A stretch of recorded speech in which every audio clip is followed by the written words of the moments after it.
I'm Elizabeth Littlefield, and I'm the innovation coordinator.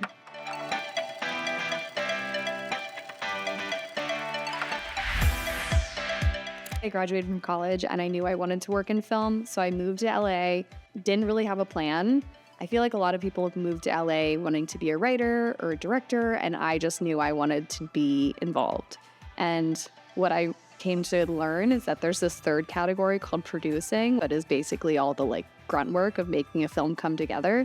And I realized that all of my skill sets kind of aligned with that. So I didn't know how to do that. I just started assisting on sets when I could, and then started working on a sitcom called Mom.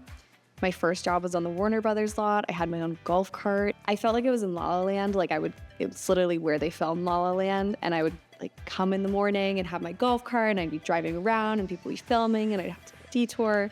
And that was my first industry job, which was pretty crazy. So AGBO hosted the job for physical production, and I was like, ooh, this seems pretty cool. It's interesting because in production, a lot of what we do is interface with crew members, right? So you have art department, camera department, lighting, everyone you're serving is that kind of interface and almost like a diplomat with scheduling.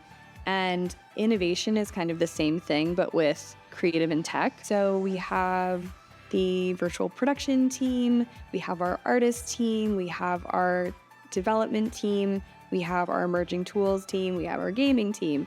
I think a lot of times filmmaking can be really intimidating.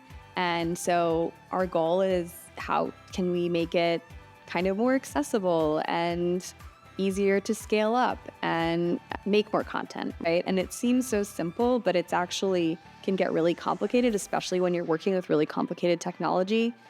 And you're also trying to, again, build it in parallel with what the creative team's needs are. The innovation department working on a lot of really cool, exciting tools that's all positioned to empower creatives. And in order to do that, and in order for it to be really helpful, we're working very closely with the creative team. So I'm kind of serving as an interface between those two teams just to relay back and forth. It also relates back to what I wanted to do in the first place, which is producing and working across the board with different teams. It's kind of the future of filmmaking and AGBO. The best piece of advice: you should take everything with a grain of salt and forge your own path. I think there's always going to be someone telling you what you should do. And at the end of the day, you know what you want to do. And even if someone tells you that's not the traditional path, or you should do X or Y or Z, you pick it. And there's something really cool and empowering about that. I think what I really love about the innovation department and AGBO in general is every day is different. I think what our team is doing is help expand the boundaries of what's possible with filmmaking.